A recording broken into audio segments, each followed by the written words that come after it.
എല്ലാവരും ഇങ്ങോട്ട് നോക്കിൻ. അനുമോളോട് സത്യത്തിൽ എന്തെങ്കിലും അസൂയയോ കുശുമ്പോ നിങ്ങൾക്കുണ്ടോ? പറ, ഉത്തരം പറ, ഉത്തരം പറ, ഉത്തരം പറ, ഉത്തരം പറ. അങ്ങനെ അനുമോളൊരു അസൂയയോ കുറെ പേര് കമന്റ് ഇടുന്നതാണ് അനുമോളുടെ അസൂയാണെന്ന്. എന്തിനാ അസൂയപ്പെടണം? പച്ചവെള്ളം ചവച്ചു കുടിക്കണ പഞ്ചപാവം അങ്ങോട്ട് ഇറങ്ങിയില്ലടേ. ഉള്ളിന്റെ ഉള്ളിൽ കിടക്കുന്ന ആ ഒരു കുശുമ്പും അസൂയൊക്കെ ഇങ്ങനെ തികട്ടി വരുന്നതാണോ ഈ വെളിയിൽ കൂടെ ഓടി നടന്ന് ഇങ്ങനെ പറഞ്ഞുകൊണ്ടിരിക്കുന്നത്?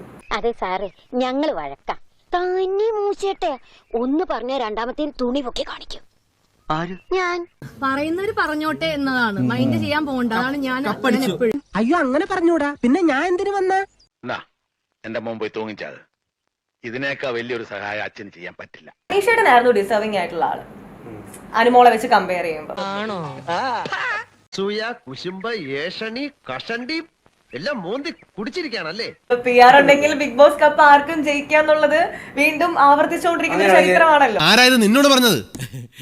ആരും പറഞ്ഞതല്ല, ഞാൻ ചുമ്മാ ഊഹിച്ചതാ. പട്ടി. എനിക്ക് PR കൊടുക്കുന്നതിലോ കൊടുക്കാനായിട്ട് പൈസ ഉണ്ടായിരുന്നെങ്കിലോ ഞാൻ ആദ്യം തന്നെ കൊടുത്തിട്ട് ആദ്യം തന്നെ ഫസ്റ്റ് അവരോട് വീഡിയോസ് ഇടാൻ പറഞ്ഞാൽ ആ ധൈര്യത്തിൽ ഞാൻ അവിടെ കുറച്ചാളെ നിന്നാണ്. അതെ, നീ ഒരു കാര്യം മനസ്സിലാക്കണം. ഈ പെട്ടി ഓട്ടോറിക്ഷ എത്ര പെയിന്റ് അടിച്ചാലും BMW ആവൂലട്ടാ. PR കൊടുത്തിട്ട് പോയാലും പ്രത്യേകിച്ച് ഒരു ഗുണം ഉണ്ടാവും എന്നുള്ളത് തോന്നുന്നില്ല. ആ പൈസ പോയി കിട്ടും.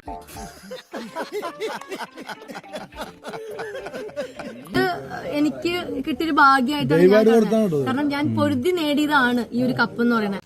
എല്ലാവരോടും എനിക്കൊന്നേ പറയാനുള്ളൂ, ഇതൊരു മഹാസംഭവമാണ്. ഇനിയിപ്പോ ഒരു സൈഡിൽ കൂടെ ഇനിയിപ്പോ എന്ത് പറഞ്ഞാലും PR-ന് ഞാൻ 15 ലക്ഷം 16 ലക്ഷം ഒക്കെ വാരി കൊടുത്തു എന്ന് പറഞ്ഞു.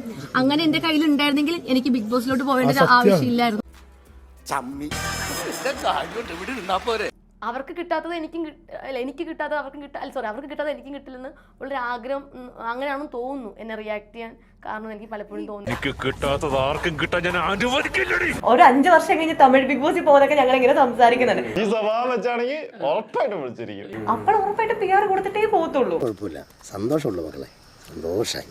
ബോധമില്ലായ്മ ഒരു തെറ്റല്ല, അത് അലങ്കാരമായിട്ട് കൊണ്ടു നടക്കുമ്പോഴാണ് പ്രശ്നം ഉണ്ടാകുന്നത്. അത്രേ ഉള്ളൂ. എന്നാ ഞങ്ങൾ അങ്ങ് ഇറങ്ങട്ടെ. ആയിക്കോട്ടെ, സന്തോഷായി.